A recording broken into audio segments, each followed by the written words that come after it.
কল্পনা করুন, দেশের এক প্রান্তের সীমান্তের ঠিক কাছে দীর্ঘদিন নিস্তব্ধ পড়ে থাকা এক বিমান ঘাঁটি, ধুলো জমে থাকা রানওয়ে, ভাঙা হ্যাঙ্গারের ভিতর বাতাসের শো শো শব্দ, আর ইতিহাসের গায়ে জমে থাকা সময়ের গন্ধ।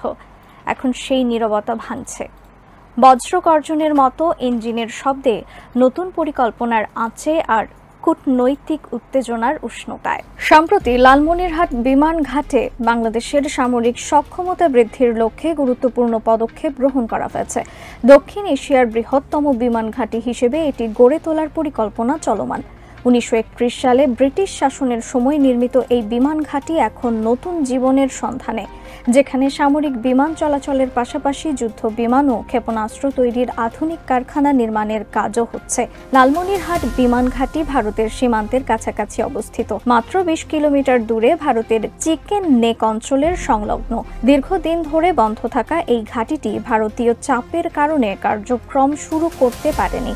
তবে বর্তমানে সরকারের উদ্যোগে এই ঘাঁটি পুনরায় চালু ও আধুনিকায়নের প্রস্তুতি চলছে। এর সাথে বাংলাদেশ মিলিটারি ফোর্সেস ওয়েবসাইটে প্রকাশিত তথ্য অনুযায়ী চীন, পাকিস্তান ও তুরস্কের সহযোগিতায় এখানে যুদ্ধ বিমান ও ড্রোন তৈরির আধুনিক কারখানা স্থাপনের পরিকল্পনাও নেওয়া হয়েছে। এই প্রকল্পের ফলে বাংলাদেশ সামরিক ক্ষেত্রে ব্যাপক উন্নতি অর্জন করবে এবং দক্ষিণ এশিয়ার সামরিক ভারসাম্যে নতুন মাত্রা সৃষ্টি হবে।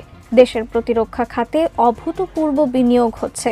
গত 17 বছরে $2 বিলিয়ন অস্ত্র সংগ্রহ করা হলেও সাম্প্রতিক অন্তর্বর্তী সরকারের মাত্র কয়েক মাসে $2.5 বিলিয়ন আধুনিক অস্ত্রশস্ত্র কেনা হয়েছে। পাশাপাশি আকাশ প্রতিরক্ষা ব্যবস্থা, মিসাইল নির্মাণ ও আধুনিক ড্রোন সংযোজনের কাজ লালমনিরহাটে চলমান। এই তথ্যের পরিপ্রেক্ষিতে ভারতের উদ্বেগ ও চাপ আরও বৃদ্ধি পেয়েছে। ভারতীয় গণমাধ্যমগুলো এ বিষয়ে ব্যাপক আলোচনা শুরু করেছে এবং বিশেষত পশ্চিমবঙ্গের মিডিয়া উদ্বেগ প্রকাশ করেছে। ভারত মনে করছে লালমনিরহাটের বিমান ঘাঁটি চালু হলে তাদের চিকেন নেক অঞ্চল নিরাপত্তাহীনতার সম্মুখীন হতে পারে। ভারতের পক্ষ থেকে এই প্রকল্পের বিরোধিতার পাশাপাশি সামরিক সহিংসতার আশঙ্কাও প্রকাশ পেয়েছে। অন্যদিকে লালমনিরহাট বিমান ঘাঁটির আধুনিকায়নে সৌদি আরব ও কানাডিয়ান কোম্পানির বিনিয়োগের প্রস্তাব থাকলেও নানা রাজনৈতিক পরিবর্তনের কারণে এগুলো স্থগিত হয়েছে। যুক্তরাষ্ট্র এই ঘাঁটি নিয়ে আগ্রহী ছিল, কিন্তু পরিকল্পনাগুলো বেশ কিছু কারণে বাধাগ্রস্ত হয়েছে। তবে বর্তমানে বাংলাদেশ নতুন করে লালমনিরহাট বিমান ঘাঁটি চালু ও উন্নয়নের পক্ষে এগোচ্ছে। এই বিমান ঘাঁটিতে শুধু বিমান চলমান নয়, যুদ্ধ বিমান, রকেট, মিসাইল এবং ড্রোন তৈরির কারখানাও নির্মাণ করা হবে। বিশেষ করে স্যাটেলাইট নিয়ন্ত্রণ মিসাইল, রকেট মোটর, ওয়ারহেড এবং আধুনিক রাডার ব্যবস্থা তৈরি ও আধুনিকায়নের কাজ হবে এখানে। লালমনিরহাট হয়ে উঠবে দক্ষিণ এশিয়ার সামরিক প্রযুক্তির কেন্দ্র। এতে চীন, পাকিস্তান ও তুরস্কের প্রযুক্তিগত সহায়তাও গুরুত্বপূর্ণ ভূমিকা পালন করবে। বিশ্লেষকরা বলছেন, এই প্রকল্পের ফলে বাংলাদেশের সামরিক সক্ষমতা বৃদ্ধি পেয়ে দক্ষিণ এশিয়ায় নতুন ভারসাম্য সৃষ্টি হবে।